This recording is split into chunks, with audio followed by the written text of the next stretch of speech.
evening is machine-made 24% lead crystal. And this is something that George Riedel developed. His father prior to him, who was Klaus Joseph Riedel, who passed on a couple of years ago, was really the individual in the world who is identified as having developed a varietal-specific idea for glassware. He was a glassmaker, and he also loved wine. And it took him quite a few years, quite frankly. I thought, why did it take him so long to put this whole thing together? You know, you love wine, you make glassware, seems like a natural fit, right?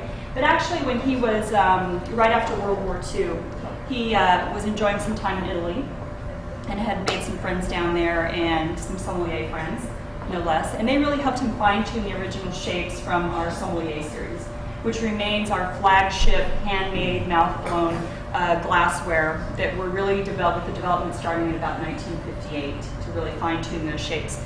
By the mid-1970s, we had a full collection known today as the sommelier series because of the origin of the development of the glasses with his friends, the sommeliers in Italy. And the glasses are still part of our collection today, and the longevity of those shapes just speaks volumes for his ability to develop a varietal-specific glass. With no further ado, let's launch into the first wine. Okay, so let's just take our wine glass, and this will be the glass you want to bring forward. And this is our Sauvignon Blanc, Riesling, Gruner Veltliner glass. This is meant for lighter-bodied, aromatic white wines. Okay, so this accommodates all of those different stylized wines. We probably wouldn't do Chardonnay from this glass unless we had something that was very, very austere, maybe a Chablis or something from that region. But for big oaky Chardonnays, we have a completely different glass. Okay, so this will be our light-bodied white wine glass. Okay, so I'd like you to swirl and smell. Don't take a sip yet.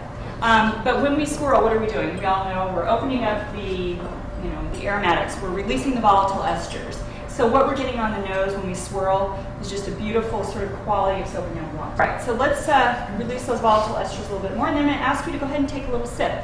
And when you do take a sip, please think about where the wine lands on your palate, because that's very important.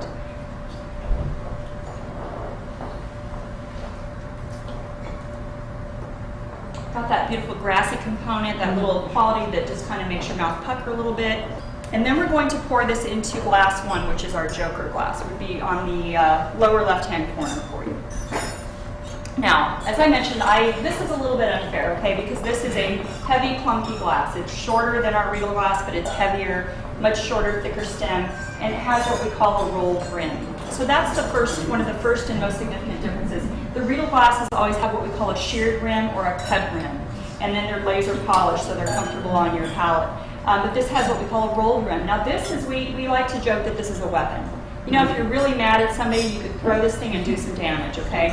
But it's maybe not the best wine glass. What was the first quality, or the first sense that we incorporated when we tasted the wine to begin with? Anybody?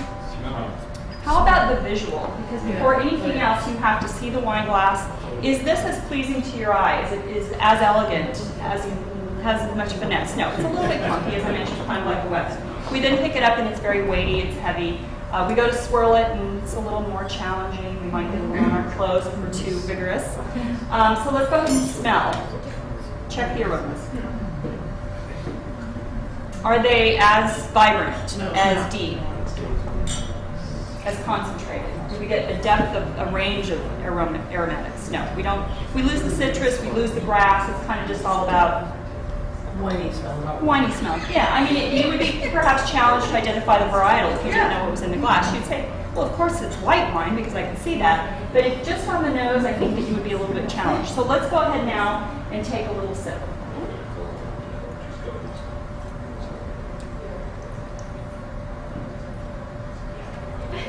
And think quite a bit about the finish. The way the wine finishes, what we call the echo of the wine.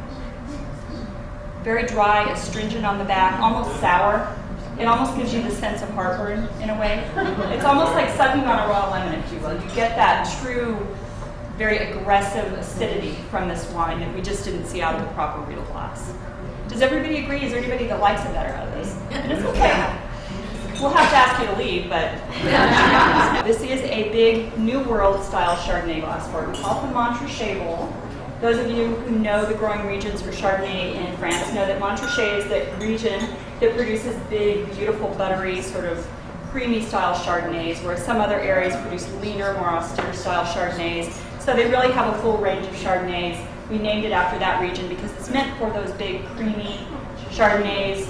In the United States and other New World countries, they probably go through malolactic fermentation, which turns malic acid into lactic acid, which gives us the creamy quality of the wine.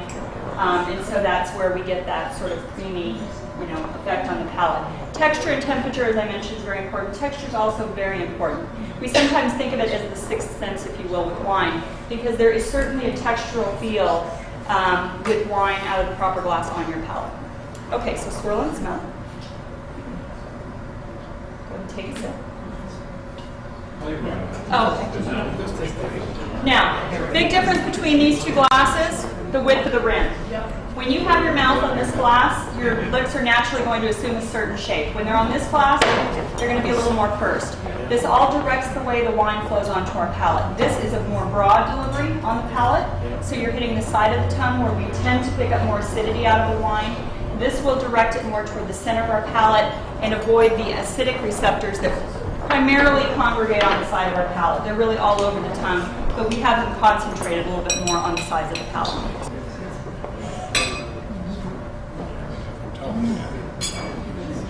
It almost has no mid-palate and no finish. It is so watery on the finish out of this glass.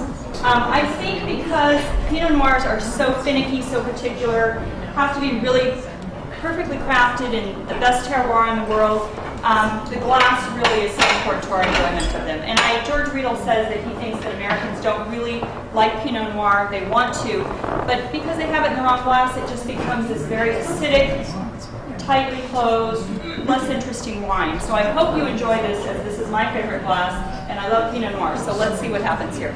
Let's swirl, and let's give the wine a note. And again, think about how the wine is delivered to your palate. Does it go broadly across your tongue? Does it stay focused in the middle? Is it right on the tip of the tongue? Is it farther back on the palate? Think about these things. Try to enjoy it, but take a normal sip, but also try to be analytical if that's possible.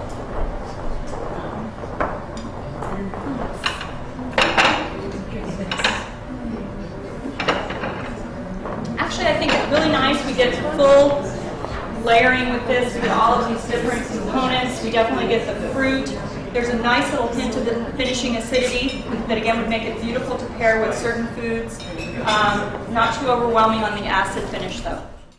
These particular glasses, the Venom series, which is our sort of, I don't want to say everyday use because the price point is around $28 per glass, but they are meant to be used on a regular basis. These are not the ones you put up on the shelf high up there just for that really special bottle of Mouton or Petrus or something like that. These are your glasses to use every day. And I really think of it this way, you spend quite a bit of your income probably knowing that you're with the American Institute of Food and Wine on not just food but wine. And don't you want the best experience possible with every single glass and every single bottle of wine? I certainly do. So I really encourage you to use these every day.